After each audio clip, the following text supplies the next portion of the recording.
Hello everyone, today we're going to make a reaction to Geography Now Rwanda. We've reached finally the last country that starts with an R, right after Russia and Romania. So we finished the country that starts with an R section. I'm not sure about the other alphabetically, and Yemen is the only country that starts with an Y, but let's just begin the video. Original description, I'll start the video. Hey, Singapore. Alright then. Yeah? Hey, come here. All right. Okay. Meet Rwanda. Come on in. Shake hands. This Alright guy's then. trying to be the African version of you. Okay. Let's learn about Rwanda. Hey everyone, I'm I don't know Barbs. who If there would was be ever the a European comeback version kid of story, Rwanda Singapore. would probably fit the bill. I don't know, Hey, maybe just a heads up. Monaco, Hey guys, this is my buddy Luxembourg. Edmund. He's Rwandan. He will be Never mind popping him. in and out of Oh, this hi episode. there. Hey, that's me. I'll see you guys in a minute. Thank you, I'll Edmund. see you and with too. that being said, let's jump into the I'll globe, see you shall too. we? So, alright then.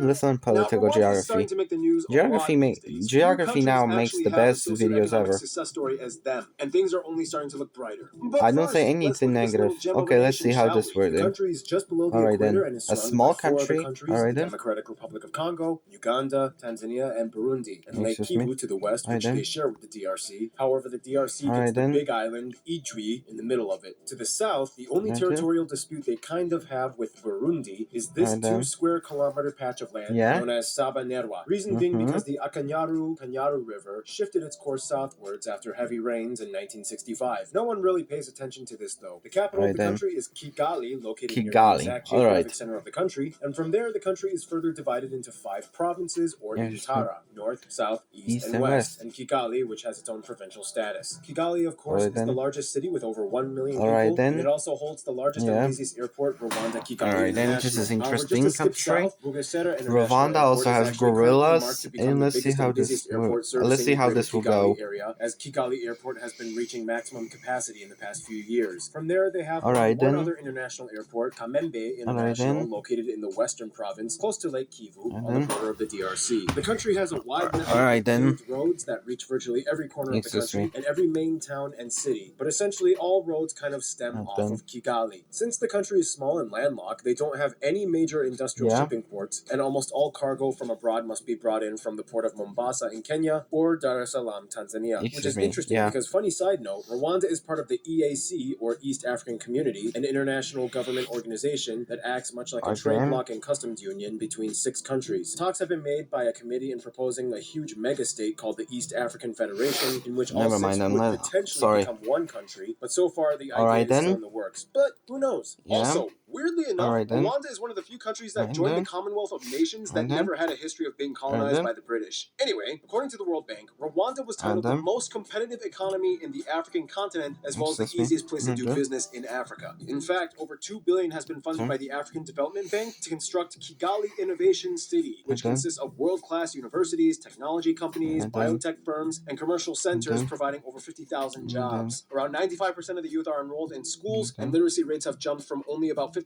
in 1991 to nearly 75% today. How did all this happen though? Well, basically in the year 2000 they had this thing called the Vision 2020, and it was like, okay guys, we literally just had a genocide. Let's not talk about that. Country. Let's get it all done in 20 years. What do we need? We need to rebuild all the lost homes and fix the infrastructure. We need to address the past atrocities and provide social services. We need to clean up all the mess on the streets. Okay, well, we don't have many resources. We are incredibly dense with population. We have a limited budget. What are some cost-efficient methods we could implement? Divert about 22% of budget funds into the education sector and construct government-subsidized neighborhoods for families that lost homes. Let's do the local communal justice system to put the 2 million cases on trial. Let's do Umugando in Kigali, where everybody has to volunteer to clean up everything. Oh, yeah. Also, let's make the first and third Sunday of the month a car-free day. Oh, great idea. What if on that day you could get free checkups from doctors? And hold free open concerts in public. And after that, let's ban plastic bags. Like, visitors will get their luggage checked at the airport. Yeah, those are all real things. To this day, Kigali is labeled the cleanest city in Africa. They're making a statement, and it might really make you want to see it. Never mind then. And speaking of visiting, if you do, here's a list of some of the top notable sites for you guys that Rwandan geography suggested I mentioned. Kigali has a lot of talk about that. sites. Camp Kigali, Belgian Monument, the Hotel de Mille Collines, the Ethnographic Museum in Butare, the National Art Gallery in Nyanza. Nyungwe and Butare both have royal palaces. The National University, the Cultural National Heritage University Corner, would be the Culture thumbnail. Center, Tarama Church, the Congo Nile Trail, the Pufunda Tea Factory, Musanze Caves, the Kuruhimbi Milk Bar, the beaches on Lake Kivu, Ruhengeri and Gisenyi are really cool towns, and probably the most notable spot, Volcanoes National Park, which has an incredibly rare animal that we'll discuss in the next section.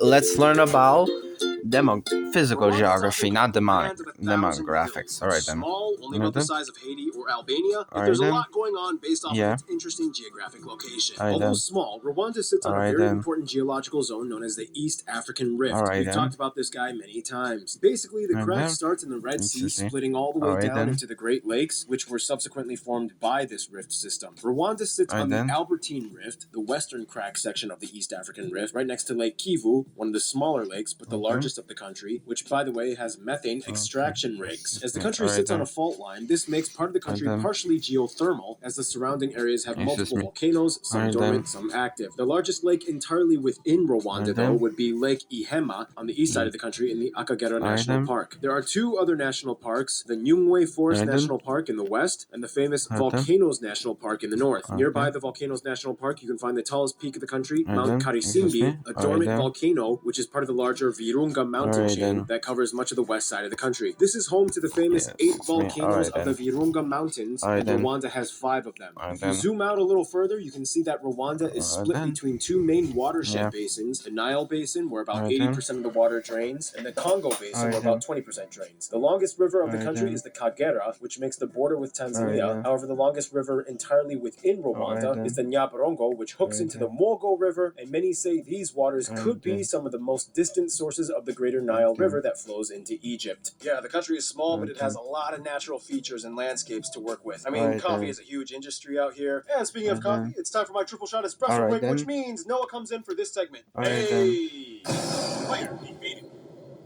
Rwanda is quite small, but it sits at a relatively high elevation. This means, thanks to the location in a tropic zone along a fault line with volcanic soil close to the equator, Rwanda has the perfect climate and land to produce crops. You also need to find the location of a hot spring here and there. And keep in mind, after war and genocide times, much of the country was in need of recovery. They once implemented a one-cow per family program called Girinka back in 2006. It was like, okay, we're left with a ton of impoverished and malnourished rural people. How do we help them? The cow is a huge symbol of livelihood in our country. Cows give milk, meat, clothing. Let's give everyone a cow. Okay, but how do we do that? How about we start buying off a bunch of them to distribute to some registered applicants? From there, the first female calf born from that cow must be given to another impoverished family. And the cycle continues. The cycle continues. And since the program was implemented, the quality of life in Rwanda has increased and the life expectancy has risen by nearly 20 years since the mid-90s after the genocide. And today, about 87% of the population have health insurance compared to less than 40% in 2008. One of the biggest draws to Rwanda is that it is one of the only 2 main safe places for people to go and see the incredibly rare mountain gorillas at Volcanoes National Park. Rwanda has the largest population of the animals at about 200, and they are heavily protected. And speaking of animals, here's our resident animal expert to explain. Hey there, guys. It's Gary Harlow here. In Rwanda, basically, the east has more savanna species, and the west has more jungle species. In the east, you can find things like hippos, elephants, black rhinoceri. Whereas in the west, you find more primates and birds like blue and gold monkeys, great blue tacos, great blue tacos, great blue turcos, bush babies, baboons, and of course, the mountain gorilla. Nonetheless, the national animal is actually the leopard. Thank you, Gary. Yeah, you're welcome, mate. And that just about does it. So now we finish off the segment like we always do. Food! Let's Many talk other about East food. African countries, a staple found in many dishes is ugali or ubugali, a ball made of mashed maize. Most people only eat meat a few times a month, and most meals are high in vegetables, carbs, and in some groups, milk. Some notable dishes include amateke, ibihasa, inkiniga, imizuzu, isombe. In areas by Lake Kivu, you might find some good Nile tilapia. And disputedly, the national, if not a very common dish, ibitoki. Also, Rwagwa banana wine is a popular drink, but out of all drinks, milk is probably the favorite. Cows are once again very important to Rwandans. They even rent them out for wedding ceremonies. But that's a cultural fact, which means we now move on to... demographics finally. Thank you, Noah. Alright then. Hi-ho, tungsten. Excuse me. Now, at this point, we've talked a lot about Rwanda's prosperity and social progress. However, this is where things get a little heavy. Rwanda has a pretty intense story that everything came out of. But first, the demographics graph. The country has about 11.5 million people and is the second most densely populated country in Africa after Mauritius, and ranks in the top 3 least corrupt countries in Africa. Now, nearly the entire country of Rwanda falls under the broader people group known as the Banyarwanda, part of the Bantu ethno-linguistic family. Most people in the country will just say that they are Rwandan and don't really prefer to establish the specific people group that they come from, but estimates state that somewhere around 83% of the country is from the larger Hutu tribe, and about 15% are from the smaller Tutsi tribe. From there, the smallest 1% are from the Twa. The remaining 1% are all other groups, mostly other Africans and a few whites and Asians that have moved in. They use the Rwandan franc as their currency, they use the type C and J plugouts, and they drive on the right side of the road. Now again, just like we explained in Rwanda's twin country Burundi's episode a long time ago, well, that was a long time ago, even though they are seen as the same people and labels are not really preferred, if they must talk about it, most people will mention whether they have a background in the Hutu or Tutsi tribes. Here's Edmund explaining why these two tribes are a big deal in Rwanda. Okay, so the Hutus and Tutsis used to be a class. So the Tutsis were usually the ones with more cows, and then the Hutus were the serving class until after the colonization time, when it pretty much became an identity. People were given identity cards where it said whether they were Hutus or Tutsis, and the conflict started from there. We're basically the same people. We speak the same language. Sometimes people say we're like kind of like physically a little bit different, but it's all pretty much the same. Thank you, Edmund. Yeah, it's kind of crazy. I mean, most ethnographers agree that Tutsi and Hutu groups cannot even be properly called distinct ethnic groups. For what it's worth, though, Rwanda has 4 official languages: English, French, Swahili, and the native national language Kinyarwanda. Because Rwanda was never even colonized by the British. So how did English become official? Well, it was kind of like this. Mes amis, on doit partir maintenant. Il y a une révolution et c'est trop dangereux pour nous. Mais où peut-on aller? On va rester en Uganda. Actually, Paul, if you really want to be accurate, they'll be speaking Kinyarwanda, not French. Fine, Edmund, let's do this skit all over again. Yewen chute, reke duhunge, intambara ira tangie. Duhungere, hey. Reka duhungere ibuganda. We're back, and we brought some of that Ugandan English with us. Okay, putting the whole grazing air boundaries of what is acceptable contextualized humor based on historical incidents aside, that's basically how English entered Rwanda, mostly through returning Tutsi refugees that had lived nearly 3 decades in Uganda. In any case, Rwanda is also unfortunately known best by the biggest scar they suffered in history, the infamous Rwandan genocide. I'm gonna let Edmund explain this one because this is something he knows. The story of the genocide is like it goes back into the 50s. That's when the Hutus really started slowly killing the Tutsis. Let's not talk about that. Families started escaping. And then in 1994, the plane of the president was shot down at the time. And then that day, that's when the genocide really started. Let's not talk about that. It was something that built up. Yeah, it's not like I was there, about. and a lot of my neighbors like started getting killed. Let's not talk about that. That day, I'm very lucky that I survived. So it ended when the RPF defeated our army. And that pretty much ended the genocide. Let's not talk about that. Days, somewhere around 500,000 to 1 million Tutsis and moderate Tutsis sympathizing Hutus, and even some Twas were targeted for slaughter by order of various Hutu military and police leaders. It's estimated about 250,000 to 500,000 women were also raped and attacked with crude killing techniques. Excuse me, let's not talk about that. Somewhere around 70% of its former Tutsi population. Moving forward in the right direction is taken very seriously. Today there are 2 national holidays commemorating the horrible incident. Denying or historically revising the genocide story is a criminal offense. In any case, that's the most intense part of this episode. Now let's move towards some culture stuff. What exactly is a Rwandan? Random Hannah is back and she will explain. Okay. Alright, good to be back. So putting all the heavy incidents we mentioned aside, if we had to summarize the distinction between the 3 main groups, essentially, the Tutsi were affiliated with cattle, the Hutu with farms, and the Twa with forest. Ethnographers speculate that the Twa, a pygmy people group noted for their average shoulder stature, are possibly the oldest surviving population of the Great Lakes region. They live and thrive in forest areas, trading things like hunting meat and their famous Twa pottery. Also, Rwanda actually had a monarchy for the longest time until it was ousted in 1961. Even if you are a city slicker with no farm, cows still play a huge traditional role, and during weddings, everyone still follows the gusaba or dowry tradition of giving away a cow. Sometimes people will just rent a cow for the ceremony and give cash after. Everybody gets a cow. Somebody send me a cow. Let's not talk about that. Really. I wouldn't have anywhere to put it. And it's not uncommon for people to have huge extended families. That's right. I'm actually the youngest of 6. Oh, 7. I'm the 7th. Now, we did mention that Rwanda's education sector has been booming. However, with the limited space, resources, and dense population, this kind of inadvertently caused an influx of overqualified citizens that may or may not easily find jobs Or in their maybe- field of study. One thing Never that has mind. been filled job-wise though would be the national legislature, with about Listen. 65% of its seats filled by women. Alright then. Faith-wise, the country allows freedom of religion, and the divide is nearly equal between Catholics and Protestants. Rwandans are world-renowned for their arts and crafts. Often you'll see grass-woven baskets and bowls like this thing here, known as an agasake, as well as this thing, basket. an imigongo, or cow dung art piece. Excuse me. After it dries, it's Right, totally fine and doesn't even smell. And finally, one fun side fact, Rwandans of higher status were historically known for their amasunzu hairstyles. The practice was common all the way up until the start of the 20th century. Another thing you will see often at festivals are the Intore dancers, with their long, blonde, sisal fiber headpieces that whip around while they dance. But that is a topic that has to be covered in the music section, which means the real-life Florida man himself is back.